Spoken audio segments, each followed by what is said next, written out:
शिवराय मित्रांनो, स्वागत आहे तुम्हा सर्वांचं आज पुन्हा एकदा एक नवीन व्हिडिओमध्ये। तर मित्रांनो, आज आपण डिस्कस करणार आहोत छत्रपती शिवाजी महाराजांनी जंजिरावरती केलेल्या आक्रमणांबद्दल।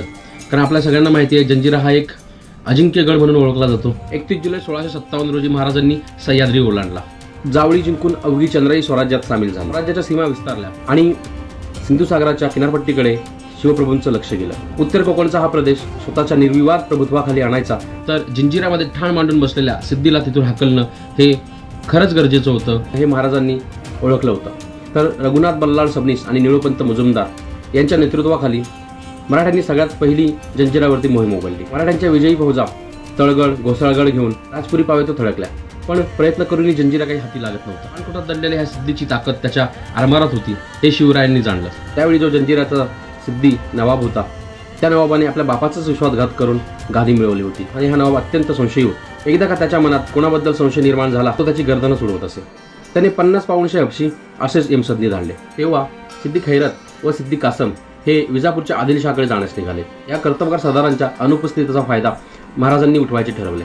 स्वराज्याचे पंतप्रधान शामराज पंत यांना महाराजांनी ससैन्य रवाना केले। त्यांच्या मदतीला बाजी घोलपी होते। ही घटना 1659 मधली। इकडे सिद्दी खैरत आणि सिद्दी कासम यांना वाटेत भेटलेल्या एका सिद्ध पुरुषाने राज्यावर आलेल्या या संकटाचा मुकाबला जंजिरावरती परत जाऊन करण्यास सांगितले।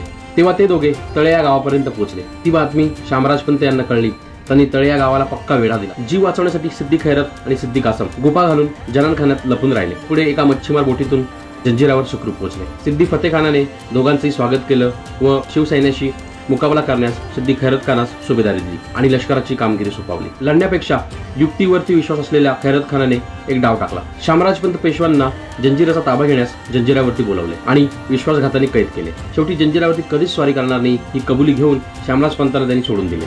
शामराजपंत शिवरायांकडे परतले तेव्हा छत्रपती शिवाजी महाराजांनी त्यांना जंजिरा परत घेण्याची आज्ञा केली, परंतु विश्वासघातकी दगाबाज हिम्मत बहादूर सिद्धीची दहशत खाल्ल्याने त्यांनी शिवरायांची इतराची पत्करून पेशवाई गमावणे हे त्यांना त्यापुढे सुसह्य वाटले। ही घटना 1659 मधली, ज्यावेळी छत्रपती शिवाजी महाराजांनी अफजल खानाचं पारिपत्य केलं होतं। शिवाजी महाराजांनी आता निळोपंत मुजुमदार, दर्या सारंग, मायाजी भाटकर, दौलत खान यांची रवानगी 1659 मध्येच जंजिराकडे केली। या प्रयत्नात मराठी आरमाराचीही मदत मिळवली होती।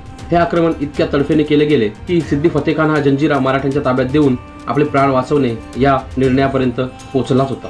परंतु सिद्दी खैरत खान आणि सिद्दी कासम यांना हा प्रकार आवडला नाही। त्यांनी सिद्दी फतेखानाची समजूत काढली। दिदसैन्य निकराने लढलं, परिणामी निळोपंतांना यशाविना परत जावं लागलं। सिद्दी फतेखानाच्या कारकिर्दीत मराठ्यांनी जंजिरा जिंकण्याचा चौथा प्रयत्न सुद्धा केला। 1661च्या पावसाळ्यात वेंकोजी पंतांना 5 ते 7 हजारचं सैन्य देऊन जंजिराच्या मोहिमेची सूत्रे दिली। या सैन्याचा मुक्काम शिगरे आणि आंबोळी गावाजवळील मैदानात पडला।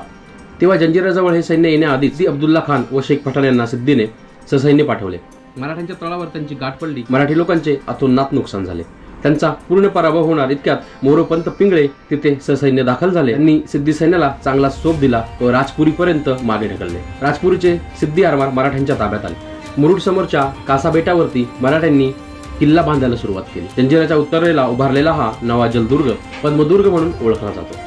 जंजिरात अडकलेल्या सिद्धीची अन्नसामग्री दाणागोटा संपत आला। मोठी कठीण परिस्थिती निर्माण झाली। मराठ्यांना निर्णायक विजय मिळून जंजिरा ताब्यात येणं ही फक्त औपचारिकताच राहिली होती। 1665 मध्ये मिर्झा राजा जयसिंग आणि दिलेर खान यांच्या महाराजांचा तह झाला होता। त्यावेळी मोगलांना पुढे करून जंजिरा जिंकण्याची ही एक उत्तम संधी होती। मिर्झा राजांनी जंजिराच्या सिद्धीला निरोप पाठवला। खैरत खानाने सिद्धी संभूळला मिर्झा राजांकडे पाठवले। खुद्द औरंगजेबाचा हुकूम मिळाल्याशिवाय किल्ला ताब्यात देणार नाही असा निरोप दिला। मिर्झा राजांनी तहनाम्यात जंजिरा सिद्धीकडून काढून मराठ्यांच्या ताब्यात देण्यात यावा अशी अट टाकून तहनामा औरंगजेबाकडे पाठवला, परंतु औरंगजेबाने हे कलम नामंजूर केले। अर्थात शिवरायांच्या आरमाराचा वेढा जंजिरावरती पडलेला होता। सिद्दी फतेखानाने किल्ला परस्पर मराठ्यांना देऊन पळून जायची तयारीही केली, परंतु सिद्दी खैरत खान आणि सिद्दी कासम यांनी फतेखानाला कैद केले आणि कारभार हाती घेतला। खैरत खानाच्या कैदेतच 1667 मध्ये फतेखान मरण पावला। खैरत खान हा अधिकृतपणे गादीवर बसला, जो की सिद्धी नवाबांपैकी सर्वात पराक्रमी, धोकेबाज आणि नशीबवान नवाब होता। आता वेंकोजी पंतांचा वेढा असलेल्याला 9 वर्ष उलटून गेली होती। वेढा काही हटत नव्हता। आता सिद्दी खैरतनं थेट मोगलांशी संधान बांधायचं ठरवलं। त्यांनी सिद्धी संभूळला थेट सुरतेच्या सुभेदाराकडे पाठवलं। बादशाही आरमाराचे काम आम्ही सांभाळू आणि बादशहाला जेव्हा गरज भासेल तेव्हा ससैन्य येऊ, पण आता आमचे प्राण कंठाशी आले आहेत तेव्हा बादशाही कुमक मिळावी। ही जंजिरेकरांची विनंती सुरतेच्या सुभेदाराने लगेच मान्य केली। 1670 मध्ये सुरतेहून मोगली कुमक आली त्यांनी मराठ्यांचा वेढा मोडून काढला. कुचीपंतांना वेढा उठवून साताऱ्याकडे जाणे भाग पडले. महाराष्ट्राच्या इतिहासातील एक सोनेरी पानाचा इथे उल्लेख करायला हवा. 1675 ऑगस्टमध्ये हा प्रसंग घडला. श्रीबाग जे की आत्ताचे अलिबाग येथील लाय पाटील मनापासून हिंदवी स्वराज्याचे पाठीराखे होते. त्यांचे कर्तृत्व आणि धाडस याचा उपयोग स्वराज्यासाठी करून घ्यायचं शिवरायांनी ठरवलं.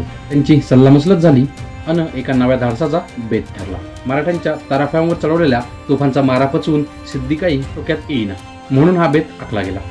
अंधाऱ्या रात्रीचा फायदा घेत डचमळत्या समुद्रातून 2 होड्या जंजिराकडे चालू लागल्या. डोळ्यात बोट घातलं तरी दिसत नव्हतं. दर्या तुलनेने शांत होता. तटावरचे पहारे चौक्या जंजिराच्या अभेद्यत्वावर विश्वास ठेवून थोडे पेंगुळले होते. आवाज न करता पुढे सरकणाऱ्या होड्या जंजिराच्या ऐन तटाला भिडल्या. होडीतल्या शिड्या तटाला चिकटल्या. लाय पाटलांनी आपली कामगिरी चोख बजावली होती. आता फक्त मोरोपंतांचे धाडसी सैनिक तिथं येणार, तटावर चढणार, हाणामारी करत आत घुसणार आणि जंजिरावर भगवा फडकणार एवढंच बाकी होतं. डोळ्यात जीव आणून उलटणाऱ्या प्रत्येक क्षणाला दोष देत लाय पाटील आणि त्यांचे सहकारी जंजिराच्या तटाशी बसून राहिले होते. परंतु मोरोपंतांचे सैनिक काही आलेच नाहीत. पहाट फटफटू लागण्याचे चिन्ह दिसतात निमूटपणे शिड्या काढून लाय पाटील आणि मंडळी किनाऱ्याकडे परतली. मोरोपंत आपल्या सैन्यासह वेळेत हजर राहू न शकल्याने हा प्रयत्न विफल ठरला आणि जंजिराची ही मोहिमी फसली. परंतु ज्या अर्थी शिवरायांनी मोरोपंतांना काही बोल लावले नाहीत किंवा शिक्षा केली नाही त्या अर्थी काहीतरी खरोखरीचीच अडचण असली पाहिजे. त्याशिवाय त्यांना माफी मिळाली नसणार. महाराजांना लाय पाटलांच्या धाडसाचं कौतुक वाटलं. त्यांनी त्यांना प्रत्यक्ष भेटण्यास बोलावलं आणि प्रत्यक्ष भेटीच्या वेळी लाय पाटलांना पालखीचा मान बहाल केला. त्यावेळी पालखीचा मान भेटणं फार अवघड असायचं. परंतु लाय पाटलांनी विनम्रपणे तो पालखीचा मान नाकारला. त्यांच्या मते जर हे आक्रमण सफल झालं असतं तर तो मान घेण्यात अर्थ होता. शिवरायांनी मग पुढे सुरेख बांधणीची एक नौका बांधून घेतली. तिला पालखी हे नाव दिलं आणि ती लाय पाटलांच्या हवाली केली. जंजिरा ताब्यात घ्यायचाच हे शिवरायांनी पक्क ठरवलं होतं. परंतु नशिबाचे फासे या बाबतीत कधीच अनुकूल पडले नाही. परकी आक्रमक सत्तांना हुसकून लावून मुरुड जंजिरा स्वतंत्र करण्याचे प्रयत्न जर सफल झाले असते तर हिंदुस्थानच्या इतिहासाला एक वेगळंच वळण लागलं असतं. आता सिद्दी खैरत खानाचं मनोधैर्य वाढलं. नशिबाचं आणखी एक दान त्याच्या पदरी पडलं. 1680 मध्ये श्री शिवछत्रपती रायगडावर अचानक आजारी पडले आणि त्यांचा कैलासवास झाला. 1680च्या उत्तरार्धात 81च्या काळातही छत्रपती संभाजीराजे आणि खैरत खान यांच्या लष्करामध्ये अनेक कुरबुरी आणि लढाईचे प्रसंग उद्भवले. 1682 मध्ये दादजी रघुनाथ यांना शिवछत्रपतींनी सांगितले, तुम्ही जंजिरा जिंकून घ्या, सिद्धीचा पाडाव करून जंजिरा घेऊन या, म्हणजे तुम्हाला अष्टप्रधानात एक पद देतो. तेव्हा स्वराज्याची सेवा आणि भावी उत्कर्ष याची स्वप्ने पाहत दादजी रघुनाथ जंजिराच्या मोहिमेचे सूत्र घेऊन कोकणात उतरले. खंडोजी फर्जंद यांच्यावर शंभू छत्रपतींनी एक नाजूक कामगिरी सोपवली. शंभू राजांचा कट्टर विरोधक म्हणून सिद्धीच्या दरबारात प्रवेश मिळवायचा आणि त्याचा विश्वास संपादन केला की त्याचे दारुगोळ्याच्या कोठात उद्ध्वस्त करायचे. नंतर निर्माण होणाऱ्या अभूतपूर्व अडचणीच्या वेळी दादजी रघुनाथ यांनी हल्ला करायचा, जंजिरा मिळवायचा असं हे राजकारण होतं. खंडोजी फर्जंद किल्ल्यात गेले खरे, परंतु एका बटकीच्या हुशारीमुळे ते पकडले गेले आणि हा डाव फसला. आता खासे शंभू छत्रपती जंजिराच्या मोहिमेत सहभागी झाले. 20,000 फौज 125 गलबते घेऊन प्रचंड हल्ला त्यांनी केला. तोफांच्या मारामुळे कोटाची तटबंदी जागोजागी ढासळली, पण निर्विवाद यश हुलकावण्यास देत होतं. आता शंभूराजांनी एका वेगळ्याच प्रयत्नांना अवलंब करण्याचं ठरवलं. तलवारी बाजूला ठेवून मराठी सैनिकांना कुदळ, पावडी, पहार अन घमली हातात घ्यावयास सांगितलं. राजपुरीचा डोंगर खडून काढायचा, तो भराव राजपुरी खाडीत घालायचा. भराव घालून केलेल्या भूशिरावरून तोफांचा मारा जवळ जाऊन करायचा. त्यालाही दाद दिली नाही तर प्रभू रामचंद्रांनी जसा सेतू बांधला तसा मुख्य भूमीपासून जंजिरापर्यंत सेतू बांधायचा आणि किल्ला जिंकायचा. असा मोठा आगळा वेळा बेत त्यांनी आखला. पण याच काळात औरंगजेब दक्षिणेत उतरला. मोगली सैन्याचा जबरदस्त रेटा स्वराज्यावर चालून आला. इतरही राजकारणी निर्माण झाली. संभाजीराजांना हा प्रयत्न अपुरा सोडून देऊन परत यावं लागलं. तर मित्रांनो, अशी शिवछत्रपती आणि शंभू छत्रपती यांच्या काळामध्ये जंजिरावरती केली गेलेली स्वाऱ्या होत्या. व्हिडिओ आवडला असेल तर व्हिडिओला लाईक आणि शेअर नक्की करा. आपल्या चॅनलला सबस्क्राईब केलं नसेल तर सबस्क्राईबही करा. भेटूया पुढच्या व्हिडिओमध्ये. तोपर्यंत थँक्यू सो मच. धन्यवाद.